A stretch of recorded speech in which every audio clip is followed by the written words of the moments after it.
Yo, it is Stocks and Bars, the Stock Market Hip Hop Podcast, the only place where you will find hip hop and finance mixed together. And today, who do I got with me?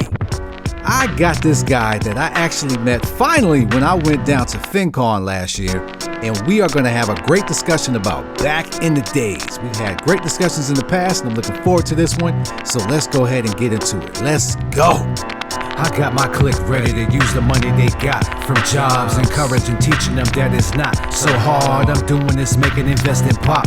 You law, it's X-tro, you tuning in to Stocks and Bars. Peace, it is Stocks and Bars, the Stock Market Hip Hop Podcast. My empire. It continually grows, all right? And it is shout out to the people that I met at FinCon. This is another guy that I officially met, all right? Virtually, we met. Physically, we met at FinCon. This is a guy that I bumped into on TikTok. When you get a chance, make sure you check out his channel. We had a very good conversation on his page as well. We had such a great conversation that I felt very, very open to call this guy a brother and really feel like he's a brother, all right? Because, first of all, we share kind of the same age. We're in the same bracket. Right.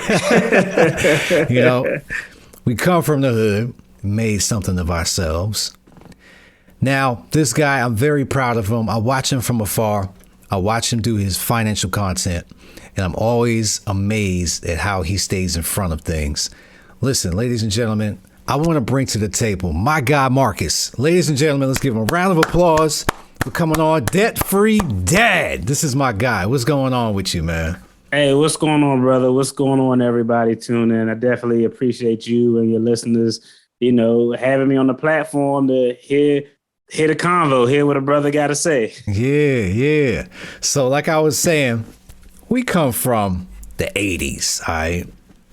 So we're in our 40s, all right? I'm not afraid to tell nobody I got a couple grades. I've been through a couple things in life. I earned these stripes, all right? Facts. This is not something that a lot of people that I know actually got the chance to get to, all right? I got gray hairs. Some people didn't even get the chance to get one. All right. Some people lost their hair. Right. Facts.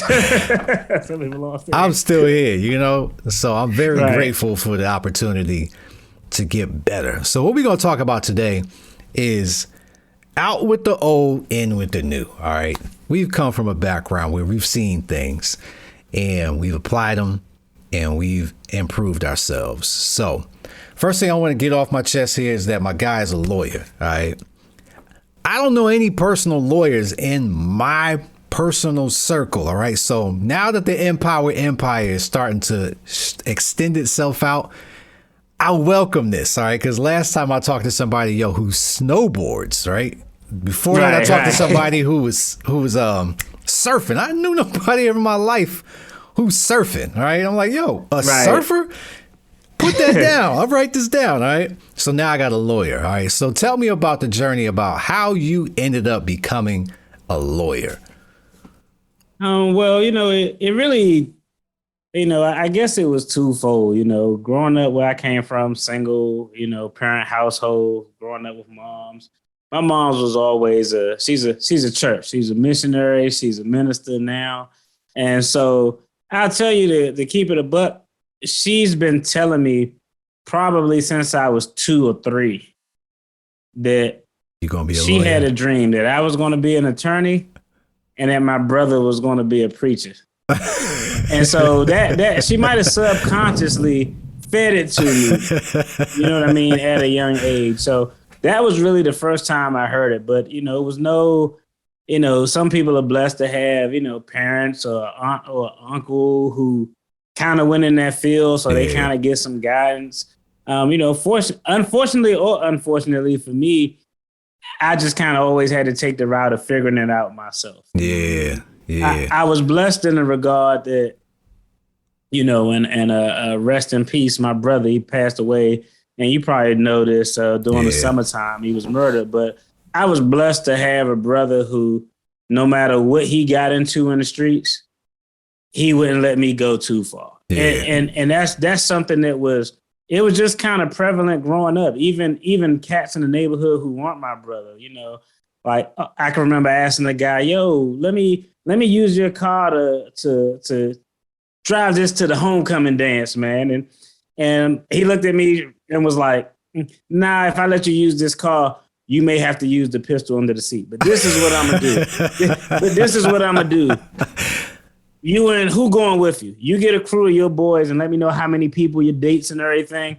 And I make sure y'all got adequate transportation." So, I was blessed to come from an area in a time where even though people may have been doing wrong in the streets, they really wanted better from the people who coming up behind them. You know what I mean? Right. So, Cat Scott started scholarship funds. And so of seeing so many of my friends get incarcerated, pass away. Yeah. The first thing that hit my mind, even before law school, was, man, maybe I should see something different. And so playing sports was a big deal because I met people outside of the neighborhood. Right. And the second biggest deal was probably when I went away to the military. Okay. It allowed me to get away from the house, get away from the block, so to speak. Yeah, you got to see the world. Meet people who did different things, who are from different places, live overseas, go places most people will kind of never get to go. So that was those first kind of things where, mom's planted that seed. My brother kind of was like, nah, you're going to do something and it's going to be different from what I'm doing. Yeah. And the real inclination to go to law school occurred. I remember the exact moment when I was like, maybe I should go back to college and go to law school. This is it right here. It's 2003.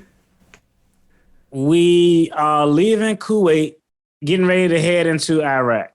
This 2003, so the whole Iraq OIF conflict literally just started. Yeah. So nobody knew what was going on. They had an actual military and soldiers, so this was literally the beginning of the time where it was your army versus our army. And nobody knew the situation. So the rumor from Intel was that it was a guy named Chemical Ali. That was like Saddam Hussein's top chemical officer.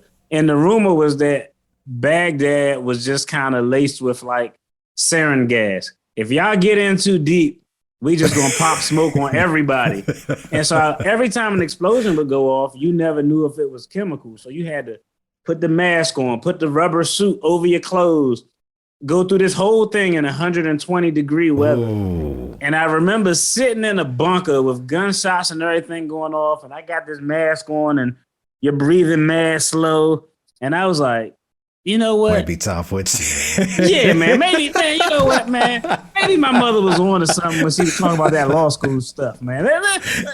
If I make it out of here alive, I think I'm going to go back to college and just see what I got to offer. So that was kind of the road from growing up to that moment where I was like, okay. Because I mean, the military was cool, but yeah, it's one of those things where it was probably, for me, it was the most racist institution I've ever overtly seen with my eyes. And I'm a black male attorney, and there's not that many of us. It was wild when I was in the military, and I was like, no, I can't do this for 20 years. This ain't going to end good for me or for somebody else. So that was kind of that trajectory that made me turn and say, I'm going to check out this school thing. I'm going to go to law school and see how those cards play out. All right. Yeah, everybody always has that one moment in their timeline that was definitive enough to say, past this point here, this is where I'm going. Facts, right? Like it's that moment of clarity. Yeah. It's that ADBC right there. Boom. Like, this is where it's at right here. So, right. Yeah. Listen, from the hood, you also had, gunshots and all this stuff, right? Like, I remember a time in Virginia when we came home, and it was like, pow, pow, pow, pow. And they were like, get down, get down. Yeah, everybody man. running into the house. At that point, that's when I'm realizing, and this was like 6th grade, like, all right, yo, this ain't the life that needs to be for me. Right, facts, right. Like, I want something better than this. I don't want to have this chaotic environment forever. Like, nah. Right. I agree. Yeah, so you walk through the whole stages of going to be a lawyer and how you ended up getting there. So once you started going down this journey, what kind of circle of influence did you have to help you continue to stay on that path? I'm gonna be honest, man. Like, I didn't really meet people who kind of gave me that push until I was already in law school. Okay. I tell people all the time, most times, unfortunately, but most times when you got something that's a big idea or something that you want to do, you down. A lot of times it's on you. I can remember, one of my family members who for a long time was like my most favorite aunt. I was like, oh man. And I remember saying something like, man, I think I want to go to law school and be a politician and help people. And they was like, don't nobody know you. And I at the time I was like, damn. I was like it was your whole family. That's yeah. I'm gonna be honest, man. Like, aside from my immediate family, like mother, father, brother, it was very few people who overtly were like, you can do this. You got this. It was really my immediate family who had my back. And I've always been one of those people where I mean, if you want, the best way to get me to do something is tell me I can't do it or doubt me. Oh, that's one of them. Okay. Yeah, I'm one of those people, man. I probably did it out of spite just to prove people wrong. but that was it. Up until that point where I got into law school, it was really just my immediate family and my own drive that did it. Once I got into law school, it was kind of dope because, I'm a undergrad. I went to HBCU. Law school, I went to HBCU. And that was where I kind of met like, damn, okay, the dean is from the city like me. He the same guy from the neighborhood. We talk about some of the same stuff. And so I met people who have achieved a certain level of, what society deems success is. And at that point, in that first year, that was where people really start giving me the gems on how to move, what to encounter. I had a few professors like that in undergrad who really kept it real and was like, if you want to go in this profession, this is a profession that's a guarded profession. So you're not going to see a lot of people who look like you. Right. So sometimes people will, thank God this has never happened. But, one of my professors told me, people will say stuff to you to piss you off to get a reaction out of you, just so you have a reaction that'll move you out of position from where you want to be. They playing chess. You might get called the N-word. Thank God that ain't happened because I don't know if I have the wherewithal. Yeah, listen, that's tough. To not bless somebody with these hands. Yeah, the career might have been out the window at the minute, right? That happened. Right, man. But that was it, man. There was other people in law school, people I met in those early stages of law school. Because after the first year, I really didn't want to do it. After the first year of law school, and I didn't have bad grades. I was like in the top 10% of my class and ended up getting a full scholarship. I just typically didn't like the personality of the typical, or what I think is the typical attorney or law student personality. Someone who's argumentative, someone who always thinks they're right. Yeah. And, I typically don't get along with those personalities, but I finished up because that first year, I just took out so many loans because it was out of state tuition. I was gotta go through. I was like, dog, if I gotta pay this back, I might as well go ahead and finish this up, bro. I was already invested, man. Yeah, he was fully invested. He was like, nope. Then we pedal to the metal. I gotta pay this back in 6 months. I was like, 6 months? Oh, nah, I can't do that, bro. Let me finish these last 2 years. All right. So you ended up bumping into some people that actually inspired you as you continued to move along. Because after you got out that first year, you started to really bump into some people like, all right, you from our hood?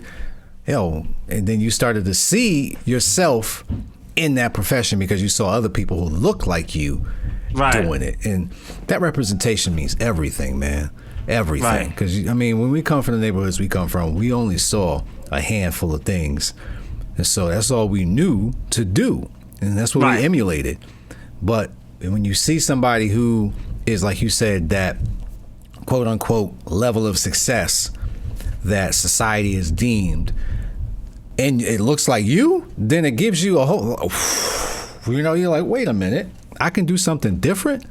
And I don't know if I shared it with you last time, but, you know, when I was in 6th grade, there was a point where I wanted to be an astronaut because I love space.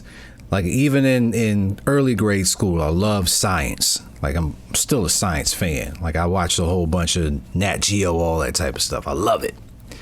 And there's a point, like I said, I wanted to be an astronaut. I saw a poster on the wall, and, you know, regular poster, the whole gear and all that. And I was thinking to myself, I wanted to go to space. Like, I wanted to be an astronaut. One of my friends told me at the time that black people aren't astronauts, which at the time, factual, right? You know, so then it settles in, and you're like, yeah, you're probably right, you know, but there was no representation for me to see. I take that back. There could have been representation, all right, but it wasn't visible at the level that I was at, you know. You know, now with the internet and phones and all that, yeah, you can pull it up. You can easily be like, boom. That you lying. That's not facts. So tell me a little bit. You from the DC area, right? Yeah. So tell me a little bit about what was it like growing up in the DC area in the 80s. Man, well, you know, I'll tell you, for me, I think it was kind of indicative of how a lot of neighborhoods. So I always, you know, it's funny because, you know, the wife is from LA, and, you know, LA, they talk about this real big, like, gang culture. Yeah. And, you know, in D.C., it was a little bit different because I would call it more of a crew culture. You know what I mean? Yeah. You didn't necessarily, you had your gangs out there, but for the most part, it was more comprised of not just membership in an organization or a unit. It was more of, we're a neighborhood and we always hang out together. Yeah. So by default, we are already a collective crew. You know what I mean? Right. And so when you grow up in DC, you know, go-go music in DC is the big deal. And when you go to a go-go, you know, when the band say, well, where y'all from? You got to have something to say out. You can't say your street. You can't. Like, some people say their street if you got a cool street name, but you got to have a crew name. So a lot of those crews dealt with, man, we're all from the same area. This was back in the day. Like, now, kids on the block don't even know each other because you go to a charter school, you go to a private school, you go to a public school. Well, back in the day, everybody in the block went to the same school. Yep. So you knew them from the time you were in school all the way there. If they didn't move all the way through graduation or however life they matriculated. So, you know, in DC, it was one of those things where you kind of had your neighborhood. Your neighborhood was kind of your crew. It was like every urban area, man. You have the things that were just kind of constant. You had the poverty. You had the you know, lack of resources in the neighborhood.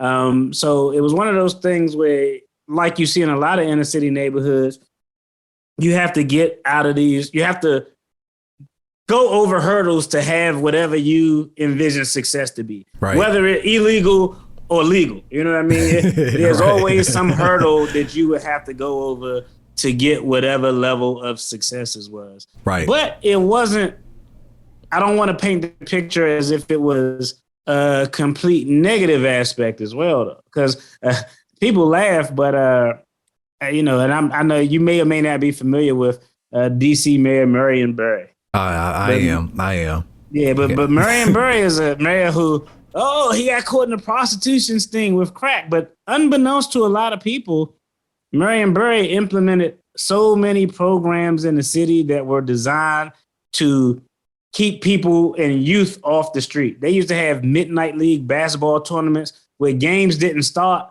till 11 o'clock at night, and they went to 2 or 3 in the morning. Man, you would go outside on Saturdays, streets were clear because everybody was in the gym looking for it. He started the youth summer work program, which got a lot of people who had maybe high school education or no college education. It actually got them into government jobs. So there were a lot of positives that occurred, but you know, it like every urban area, you had those pitfalls that you had, those landmines that you had to tippy toe to avoid to get to some level of success. Yeah, man. One thing I love about the hood is that it teaches you so many valuable things. Very early age. It sucks because it's an early age, but as you get older, the value that you get out of it is like, man, I'm glad I experienced that at that point in time, because now I know how to apply it. So for instance, like work environments.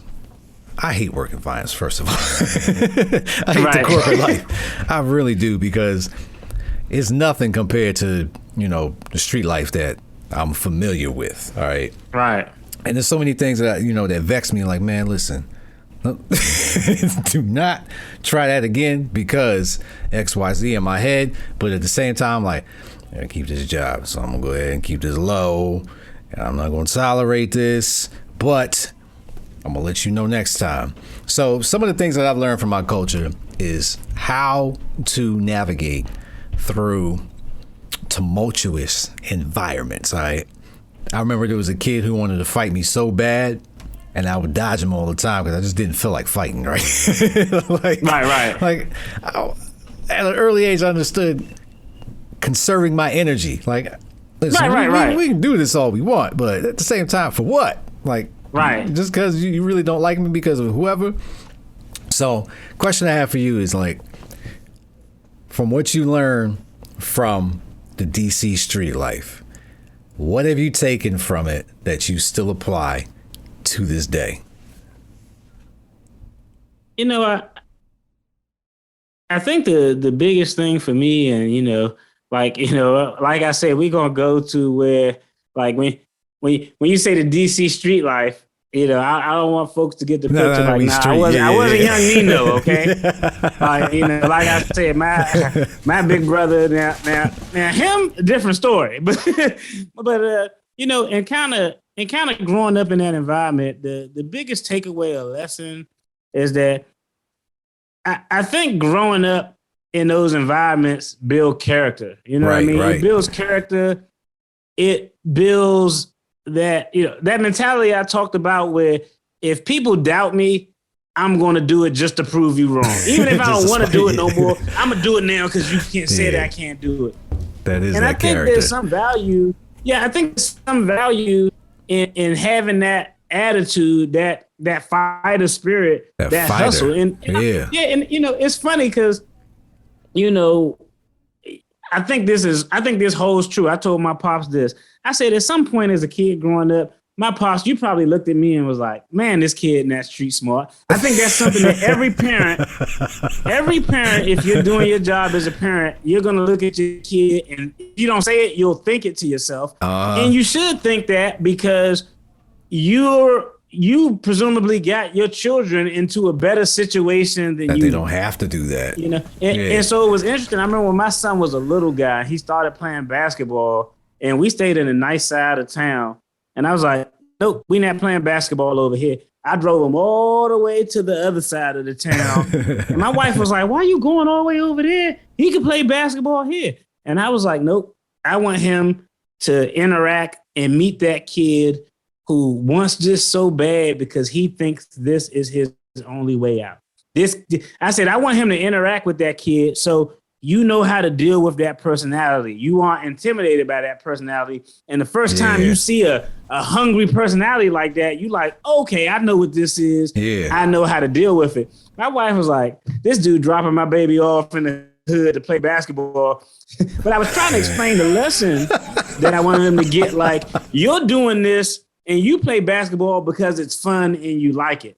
There are other people out there who are doing this because to them, this is their ticket. This is their only way out. So y'all going to both have a different mentality. So I think that hustle attitude, that work ethic, and that nature to just prove somebody wrong is probably the biggest things that you take from a rough childhood, and you can flip that to your advantage as an adult. Yeah, that's the one thing, man. It teaches you toughness. Because you're going to run into something in your life, and a lot of people are either going to fold or they're going to fight. You got to pick that lane, and you got to know when to pick that lane. It's like I said, I mentioned, the whole thing about conserving energy. That's the one thing that I learned about it. Early on, first, second grade, I probably would have slugged it out with him because of just cause, for whatever reason, But as I got older, I'm like, I really don't need to do that. Right. There's no reason that's for smart, me to man. do that. Yeah. So that's smart. Yeah, so you pick up things quickly and you learn how to deal with it. Like you said, you got to figure out these personalities. Like, that kid is a hothead. I don't need to be around him, so let me just put myself over here instead. Right. It's funny because I was telling my son, I said, man, I got in a lot of fights just because of who my brother was. And I was like, that's just what it is. He had a certain reputation, and by default, you associate it with it. But by default, that's what it is. So if something happened or somebody got out of pocket, he was like, I'm not gonna mess with that kid. He'd be like, he turned and look at me. I had to go, hey, and what I'm gonna do? I can't be like, nah, man, I don't want to. Nah, I can't let my big bro there. You got to go with him. Yeah. So that's it's funny, man, that you get those lessons, but you kind of learn from those lessons. And I in doing that, I done caught some ass whipping too. Yeah. Listen, man, L's come, L's go. I was like, I gotta fight this dude, but he got me about 2-3 years. My brother was like, let's go. But at the end of the day, when stuff like that happens, the respect comes in. Because I remember there was a kid that I fought, but at the end of the day, we ended up respecting each other after that, and we didn't fight anymore because he knew I wasn't going to back down from it. Right. And he knew I had hands. So what else can you do? You want to go again? No, probably not. And nobody want to fight every day. Yeah, nobody wants to do that. Yeah. We can do this every day, or we can just figure out that, all right, we got a mutual understanding. We're good. We gonna fight. We're definitely good. That's good. So fast forward to now. We've learned ourselves. Okay, we've gotten to the points of the level of success that we've achieved. All right. One thing that I still struggle with to this day, and I think every human does, is balance. All right. Mm-hmm. Now you've become the lawyer. Now you've become the dad. Now you've become the husband. Now you've become so many different things to so many people. Add on top of that, now you're a content creator. You're doing these things. How do you find and maintain? All right. Because sometimes you can find it and lose it. So how do you find and maintain your balance in your life? For me, let's just keep it a buck, man. This is my personal opinion. I think it's an impossible task to think that you can achieve balance and juggle everything without dropping something. Right, it's like the guys who spin the plates on the sticks and they running all around spinning the plate. You can only spin so many plates before one of them drop. Fall off. You know what I mean? So for me, it's kind of about pace. So I guess as it relates to my career, I've been practicing law almost 13 years now. So I've been in the game for a minute. So I have a very small learning curve compared to like those first 2 years when I didn't know what the hell I was doing. So my actual legal work is not as taxing because I just got so much institutional knowledge because I've been doing it so long. Yeah. So I can really pace myself and my work schedule because I don't spend as much time doing the research and doing all these things. A lot of these fact patterns, a lot of these laws, I've had trials where, okay, you didn't want to come see me and you had 6 months. You know what? Tell me what happened. We're going to go to trial right now. And they're like, no. I'm like, judge not going to give us another continuance. You didn't come see me. Let's go. So from that standpoint, it's just an experience thing that have allowed me to be able to manage my schedule. Right. When you talk about all the other stuff, and I refer to this time, the time from maybe your early 30s to about 48 or 49, is really the messy middle. It's that point in your life where you're going to have the most obligations, where your financial obligations may either match or exceed. Like your financial obligations are going to be at their highest when you're at early that point. 30s to 49 because you have kids. This is just what statistics show. So I think the best thing to do is if you're lucky enough and blessed enough to have a family, have a spouse, have people who can support you, have people who can, at times, if there's a plate over there that you can't reach and spin, you can say, yo, can you spin that plate for me real quick? I just need this one hand so I can kind of juggle everything. So it's all about pace, expectations, knowing that if I can't handle something, I got, people at at the Debt-Free Dad compound, the House of the Debt-Free Dad, who I can lean on to get things done. They aren't going to drop the ball. And I have the moments like everybody where you just have so much, and I just call it a reset.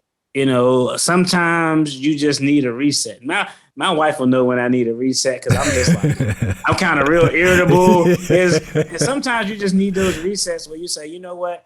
Time out. I'm going to cut everything out for a week except the essentials. And I'm going to just, do something that I enjoy, do something for me, or just take time away from creating or doing the excess obligations just to kind of reset so you could get back to plate spinning. Because that's what it is in the messy middle. It's trying to juggle everything without dropping nothing and breaking it. Right. Man, you hit it on the head with just having a reset period. I recently went through a reset right after Christmas. Normally I produce content on a weekly basis, but after Christmas I was like, man, hold on, I'm gonna take a break, right? Right. You got to. Let me hit the reset button, like you said, because not that I was getting burned out, but I knew I was getting pretty close. So I had to say, all right, let me pump my brakes. Yeah. That's good that you can do that though, because a lot of people don't listen to your body and your mind to tell you when you need to take a break. Yeah, absolutely. And I always tell people, when your body and your mind say you need to take a break, slow down. Yeah. Slow the hell down. You know what I mean? Just do it. You got to pace yourself. Don't push it. So that's good that you were able to feel that in advance and say, let me calm it down so I can get back on the path to doing what I want to do, doing what I need to do. Yeah. And let me give you your props right now again for bringing me to FinCon, because if it was not for you, all right, sir, if I did not see what you had posted about it, I would not have ever known about it, because I didn't know about it at all until that very moment. And then that's what allowed me to get to the relationships that I've recently established. Because before you even came into the picture, as far as FinCon, I was already looking towards the path of change, because I knew I needed to do something different. Because what I was doing at that time, it got me to XYZ level, okay? And that's as far as it was going to take me. And I knew that. And I remember vividly how I was in college when I was around everybody, who's in the think tank, and everybody is working to get to the same goal. And I remember loving that environment. I said, man, I got to get back out and get around other people who want to do the same thing. Because, I mean, in the house, I got 3 daughters, I got a wife and a dog. And I'm not going to say they don't care about what I do, but I'm going to say they don't know about what I do and the work it takes, right? Right. So when I need that extra level of inspiration, I'm not going to get the speech out of them. You know what I'm saying? They're not going to give me the I have a dream speech, Right. So I had to tap back into a different energy. And like I said, the trajectory that I had started, and then boom, ran into you. And then this is what we got right now. So, once again, thank you for being in my life, the involvement that you have. I appreciate it. And for me, I'm a big diversity guy. I like to see us represented well at things like that. Yeah. And we had representation at the first FinCon I went to, but the first thing I looked at and was like, oh, it should be more of us here. Like it should be, because let's just keep it a buck. If you have 2 people, person A and person B, and they're both given the same information. Yeah. If you can relate to a person because of their background and their experiences more, it'll probably make you a little bit more receptive to what they have to say because right. you have similar situations and backgrounds. Right. So for me, that was really kind of it. Like when I found out about it, I was like, oh, wait, this is a thing? I never, they got a scholarship? What? Y'all gonna pay for the ticket? Yeah. Oh, I'm going Sign with me this. up. It was a dope event. It was cool to meet other, people who are on the same thing. And I think for me, this sounds wild, but FinCon, the best part of it for me is, interaction, talking to people, right. meeting the connections, to do collabs and do all those other things. But it serves as like a reset period for me, man. Same here. Every time I go there, and when I come back, I'd be like, let's go. Right, let's go. Yeah. I'm going hard. Hard. Right. That's exactly what happened to me too. I came back from there. I was like, say no more. I'm in it, Right. After having, we were sitting around and we was talking with, Larry and all of them. That conversation was like, I saw him and I'm like, okay, he looks like me. He made it to a level, okay. And he's telling me how he did it. Pfft, when I get home, it's on. Right. It's on. I'm in. So yeah, man, that was a good reset as well as good education, man. Definitely. Let's talk about hip hop now, all right? Because we both come from the areas and we came from inspiration as far as hip hop is concerned, all right? What was the album that you can recall in your life that gave you inspiration to be a lawyer? Or is there an album that gave you inspiration to do anything, period? This sounds crazy, and I don't know if you remember this quote, but I remember Kanye saying a quote, something to the effect of, my music is for the people who got to motivate themselves, who need self-motivation. And, early Kanye West kind of just stuck out with me, through the wire after his car accident. But one of his bars that have been my life mantra is this famous Kanye bar. Now I can let these dream killers kill my self-esteem or use my arrogance as my steam to power my dream. When I heard that bar, I was like, hell yeah, Kanye. Yes, I feel exactly. Yes. And so, I'll tell you, there's a thin line between confidence and arrogance. And trust me, I've heard both. I've heard myself described as both. But a lot of times, like I said at the beginning, you are your biggest fan. You're going to have to be your biggest self-motivator. This is a real talk conversation right here. When I started this whole YouTube thing, right? Now, I never thought of, I want to do it to blow up and get super wealthy.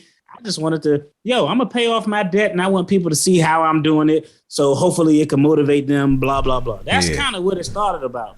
But, there's a helping people aspect to it, but there's a side where if people like what you're saying, they dig your personality, where you can make an income from it, right? Right. I remember me and my wife were having a conversation about someone that met at FinCon who's, you meet those people who like, I stopped my job full-time and I'm a full-time creator, right? And I'm like, kind of like how Kobe Bryant was. The smallest thing that you may say, even though I don't think she wasn't not encouraging me, but sometimes I want blind encouragement. I don't care how crazy it sounds. So you ever meet those people who they just kind of have a chip on their shoulder? If it's one thing and man, you turn. All I said was you can work on your jump shot. No, you said I can't play. I'm kind of one of those guys. And so I said something about, this guy does this full time. And my wife said something, and it wasn't unsupportive, but it wasn't supportive enough. And I was like, you know what? I'm about to take off. So that Kanye West album and Kanye's music, his early stuff really kind of, resonates with me because I kind of like the message.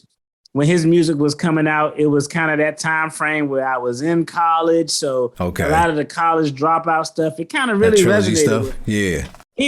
He's the guy in hip hop, those early albums that really stuck with me and were motivating.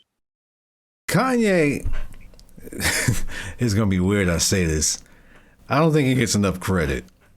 And when he first came out, everybody understood him as the backpack rapper, right? Right. He came out with, his own, he was the first guy that you saw really wearing a polo and jeans and was rapping and didn't look like the other rappers. And he still had bars. So he was the first guy that really kind of changed the game and opened it up for people to kind of be different and get accepted for being different. That's the way I look at it, because we did have different rappers in the 90s. They just didn't achieve a level that people accepted them at, and got platinum status and all that stuff.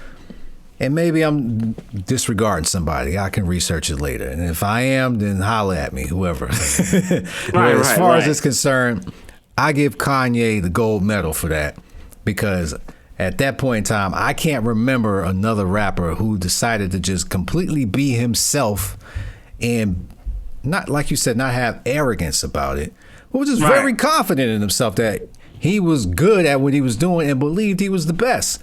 And in hip hop, everybody's got to be the best. You got to be, because if not, you get beat down fast. I tell people all the time, you show me an attorney who's not arrogant, and I show you somebody I damn sure not gonna hire. I don't want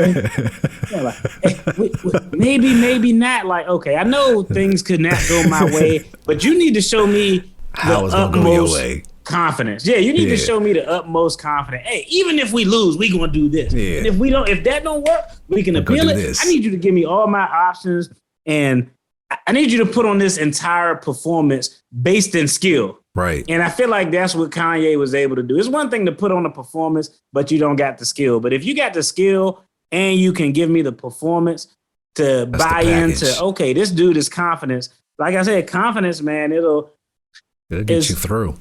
It goes to the argument. People always say, well, I was talking to my son, like, would you rather be consistent or motivated? And I said, I don't give a damn about motivation. I say, because motivation, some people rely on others for motivation. Some people are self-motivated. Yeah. Even when you're self-motivated, you're going to have days when you aren't motivated about what you wanted to do.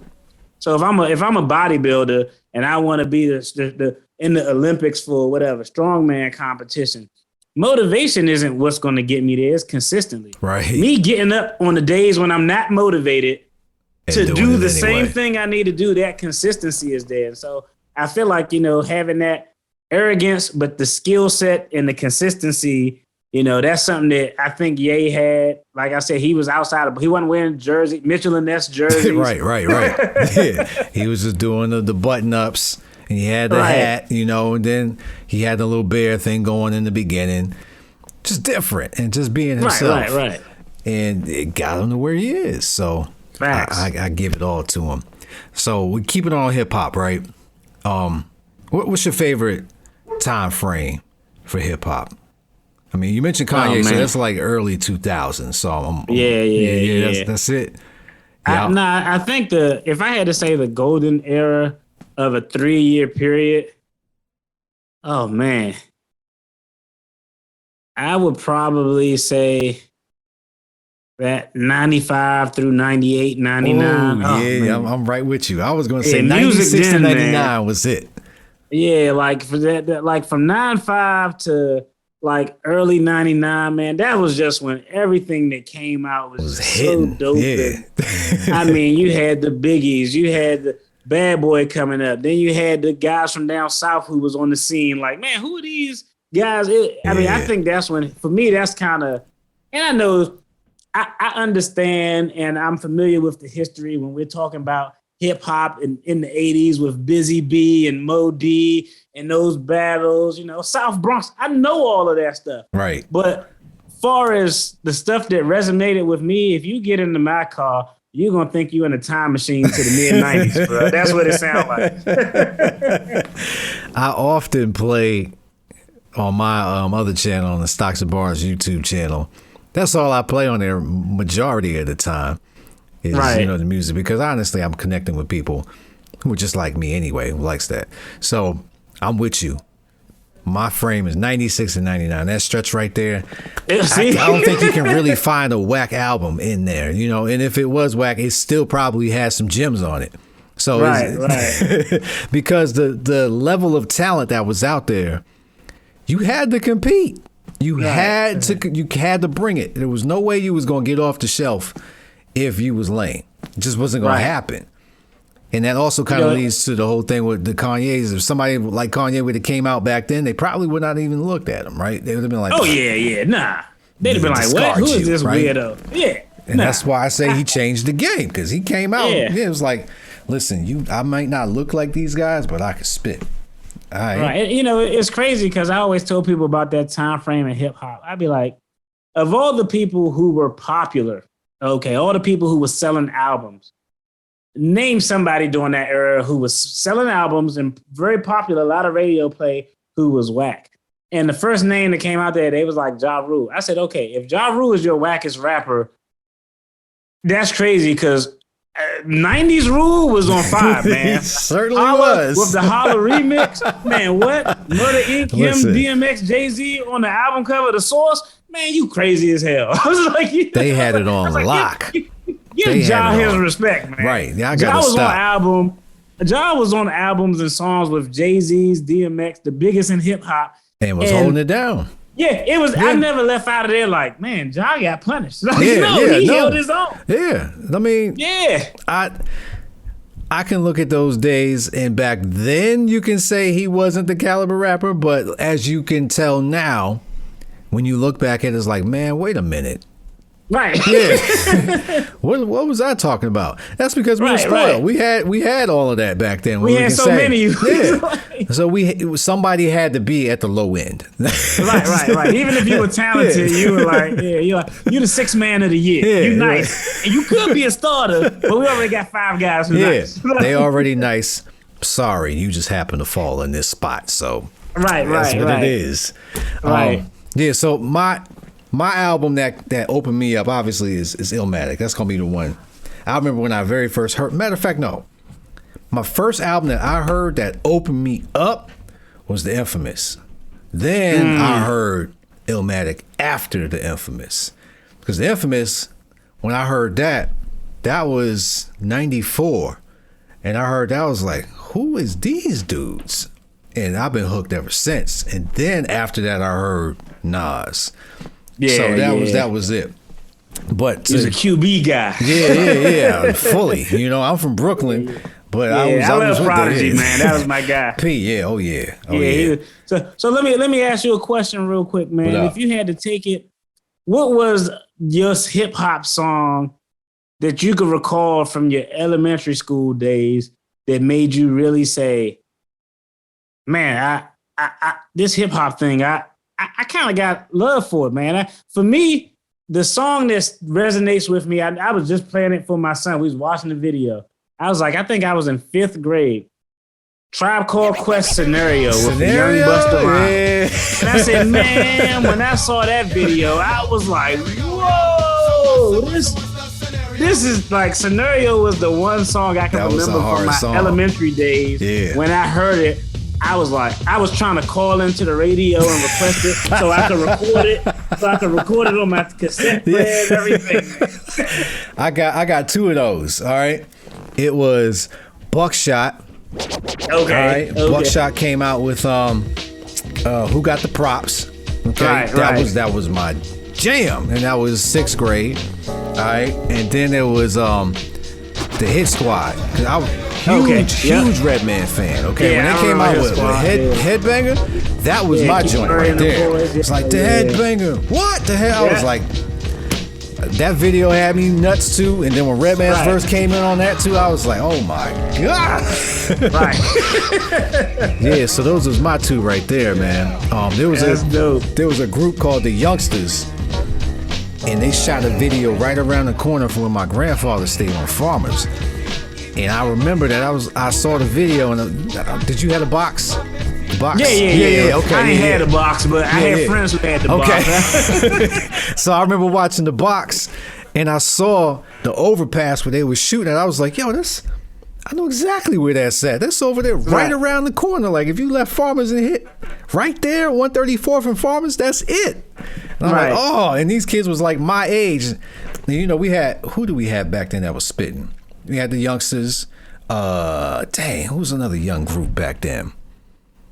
I can't remember. It was a crew of young kids.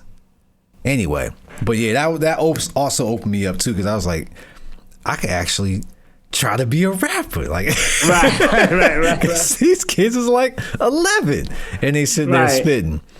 So yeah, let's keep it on the hip hop tip here, man. So now we've passed our renaissance, all right, and now we've been subjected to what hip hop is right now. Right. At first, I used to hate it. Right, I'm not gonna lie. Still to this day, I still listen to the music, and I'm like, yo, what the heck are they talking about? I have zero idea, and I'm like, damn, am I getting that old now? Like, I don't know what's going on. So I try to stay in tune with what my kids listening to. So, is there a rapper right now, or artist that's come out recently within the last 10 years or so that you actually didn't like but started to like? It is interesting because, it's a blessing to have kids. My son just turned 16. So, my kids keep me hip in the game. Yeah. I used to be like, Lil Uzi Vert. I ain't listening to that. Then I remember they put me onto that XO Life World Tour. And then I watched the Irv Gotti BC show Tales. Yeah, I've seen that. Yeah. And he had a show based on that song, and it put it in the context of like, after I saw that show, I remember I went back and looked at the words to the song as he was rapping it, and I was like, "Oh, this dude is really talking about something real here, substance abuse, and it was a real song, man." So there's a lot of guys who talented. I went through that phase where I was like, "Oh, these guys is garbage." Like, Ski Master Slump God. Yeah. What kind of name is Ski Master Slump God? Until I listened to a few bars, and I was like, he actually got talent. He's not untalented. You know what I mean? For me, I'm gonna tell you, cats who I think are really talented, and this guy, it's funny because a lot of people think this dude is a weirdo, but I'll tell you who got bars, man. Tyler, the Creator. Listen, Tyler got bars. I'm a fan. I'm a fan. Yeah, that dude, if you sit back and listen, if you think about it, he's also like the alter Kanye. If you think about it in that way too, yeah.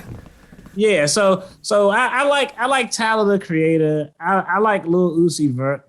I like he got a court situation he dealing with. But I'm a fan of Young Thug. I think Young Thug, I think Young Thug is. I remember all those times it was Young Thug and Fetty Wap and all these rappers who were kind of in that similar niche. Yeah. And Young Thug was the person who kind of was the cream of the crop. You didn't at that time. I was like, he's the worst of them. But then I was like, he ends up having the longest longevity. And a lot of these guys, it's funny because I listen to their music and it's catchy. The hook, the beat's catchy. But I'm one of those people where, like, on my phone, I'll click lyrics so I can see what it is. I want to see, yeah. And once I hear what they're saying and I get the full story, I'll be like, he actually not mumbling. He's actually rapping about something. Yeah. It's just his inflection, which I blame on Silk the Shocker. I say Silk the Shocker is the grandfather of mumble rap. And I was a No Limit fan, but Silk the Shocker was the grandfather of mumble rap and rapping off a beat. He was the king of rapping off the beat. Right. But when it was out, we still flowed with it. It was one of those things. It was like, because this was also in the 96 and 99 run. So we listened to this stuff because, not that we had to, but because we was like, all right. All right. I'll let Silk run. Silk the Shocker come out right now, he probably wouldn't do anything. Nah. He tried maybe about 3 or 4 years ago. And I remember I saw his video. I found a video on YouTube and I was like, it's over. I know it ain't your fault, but is it though? It might be your fault. It might be your fault on this. Right. Yeah, you did it. Yeah, you did it. That's all you. Yeah. Right. Rappers that I've grown to like, the Baby, 21 Savage, Yeah, I like 21. It took a minute for 21 to grow on me, but I was like, all right. Yeah. There was one more that A Boogie with the Hoodie. That had to grow on me. But then there was some cats that came out that immediately sat with me, and that was them ASAP guys. ASAP Fur, ASAP Rocky. Yeah. I was rocking with them from the beginning. I'm like, all right, I can feel them. I feel it. Right. But yeah, I mean, I'm not gonna say I'm a hip hop snob, but I'm like you. I gotta hear what you're talking about. You know what? It was a female. Whatchamacallit? Not recently, but it was like the past 3 years she came out. But then she stopped doing stuff. What's her name? She on everything too.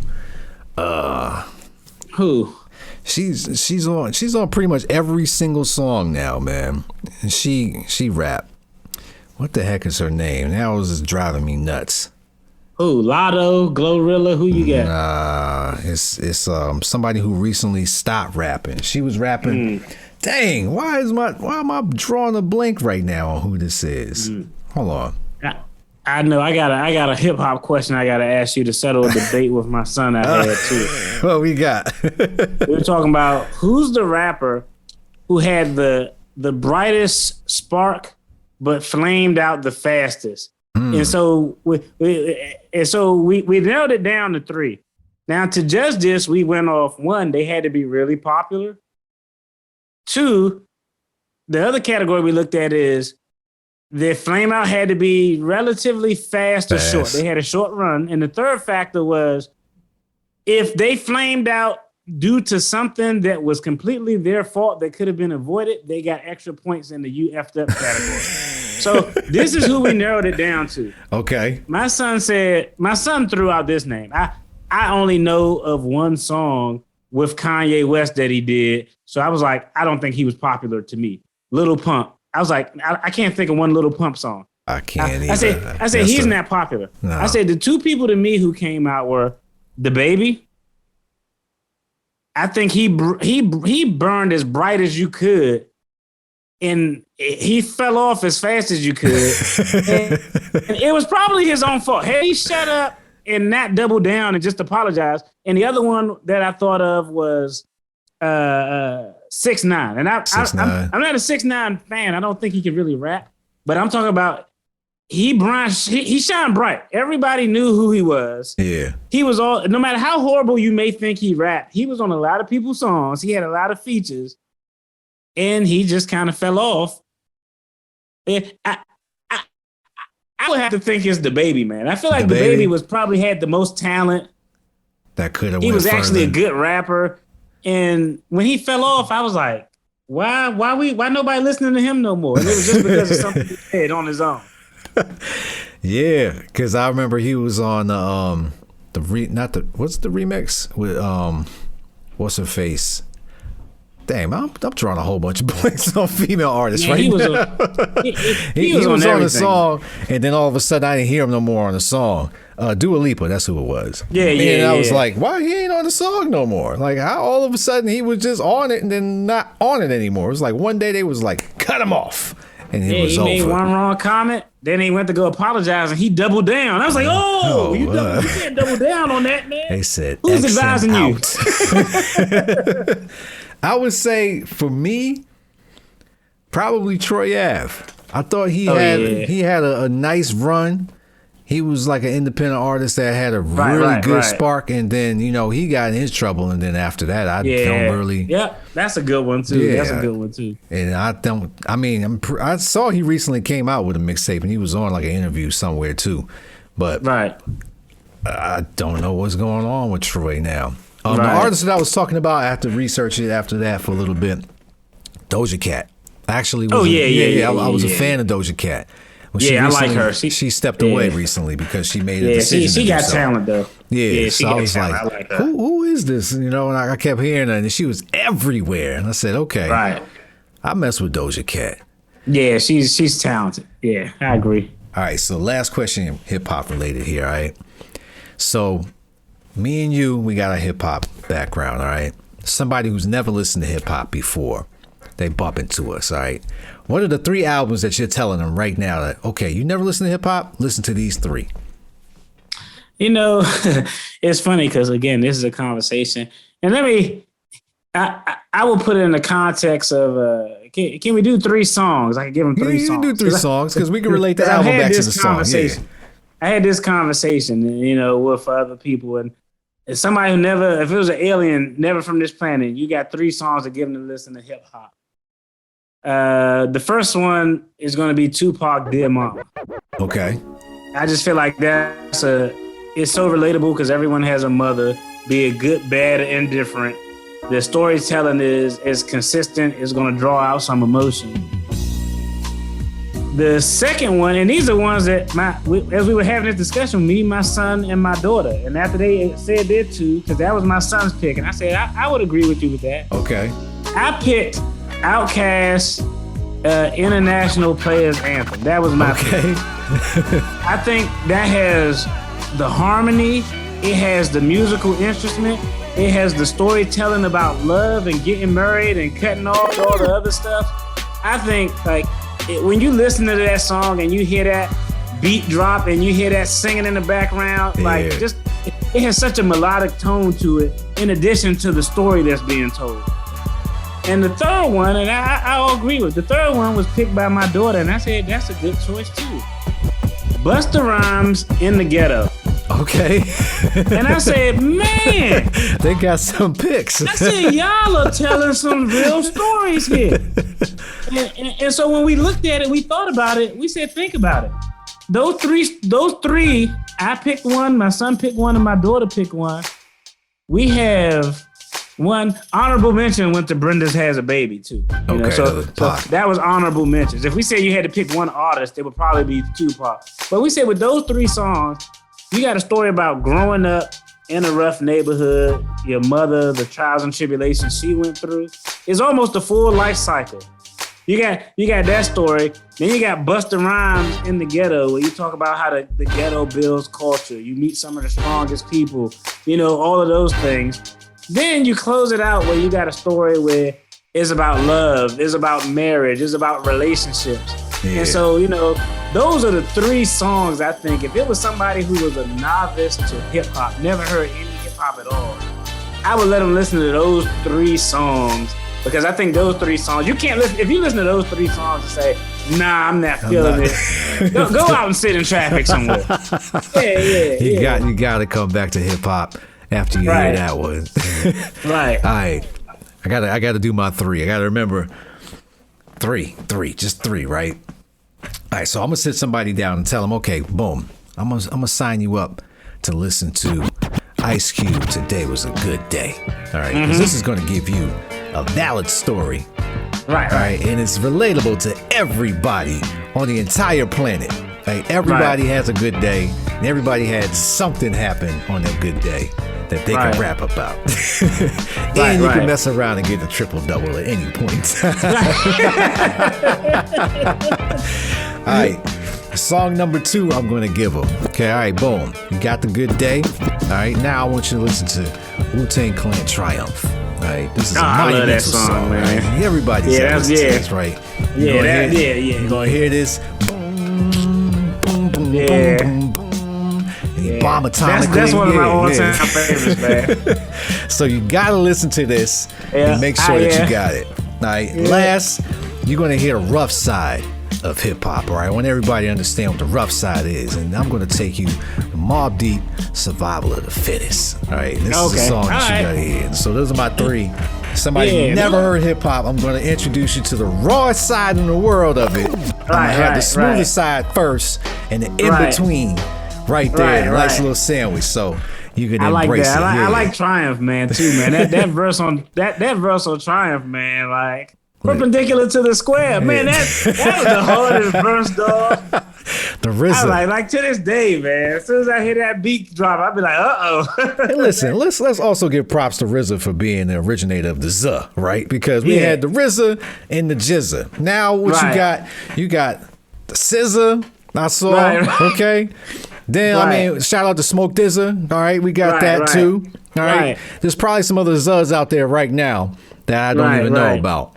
But We talking about the RZA and the Jizza, all right? And also, I just found out that the Jizza was a professor. I'm like, they didn't tell me that. Yeah, so hip hop, we know some things, and we going somewhere, man. So, definitely. Yo, I appreciate you, Marcus, for spending time with me tonight, man. Like I said, much love to you, man.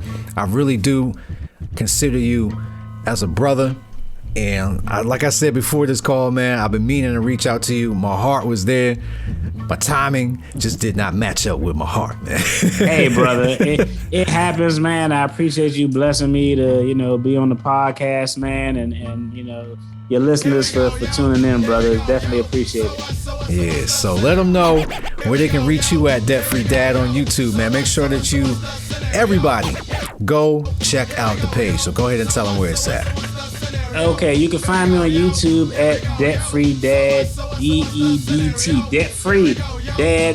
And I actually started a new segment. It's called Midnight Money. I do it maybe every other Saturday where I start streaming live at 11:30. This is going to be interesting because unbeknownst, a lot of people don't know your boy used to be a child support attorney. So we're going to talk about the impact, fellas, of child support on your finances and how you can pay lower child support. Okay. That's going to be a good one. You can find me on IG at Official Debt Free Dad, and I'm also on TikTok at Debt Free Dad. And hey, the website is going to be up soon, probably in about 60 to 90 days, Official Debt Free Dad. And the whole thing is based on free game. So I'm not really about having a bunch of courses. Follow my journey to financial freedom. Follow my journey to my family becoming first generation millionaires. Take the gems, learn from my mistakes, and hopefully, and you all can get there. You can do it. It's not how much you make, it's what you do with what you have. Exactly. And shout out to us. I got to give myself some props here. Brothers, we are doing something out here that hasn't been done before. So we're going to stumble. We're going to make mistakes. And we're going to be good about it, all right? There's no harm in it because we're doing something that we don't have a blueprint. No one sat us down and said, okay, this is how you move through this. This is all figured out right off the top. And we learn these skills from being in the neighborhoods that we've grown up in and seeing the pitfalls and all of that. So we mainly learn what not to do. We did that. Okay, all the mistakes already erased, right? Now all we need to do is just basically the complete opposite of what we saw and apply it in a better way. So shout out to all of the other black and brown fellas out here doing what we doing, man. Much love to everybody. And like I said, I'm going to continue to make sure that I give you as much support as I can, man. And as I tell anybody, if I can be a vessel for you in any shape, form, or fashion, man, this is what I'm here to do until I'm gone. I want to make sure that I give everybody their love, their respect, and let them know face to face. Much love to them. I want everybody to succeed. All right, brother. So I appreciate you one more time, and I will catch you later. Let's go. Peace. Peace. Here we go, yo. Here we go, yo. So what's the scenario? Here we go, yo. Here we go, yo. So what's the scenario? What's the scenario? I used to rep blacks like I own them. Shouldn't do that anymore cause we grown men. Taking care of the fam is the old man. Talking negativity ain't making no sense. I can help you make the bread, then we both rich. Diffuse a message in our heads, then we potent.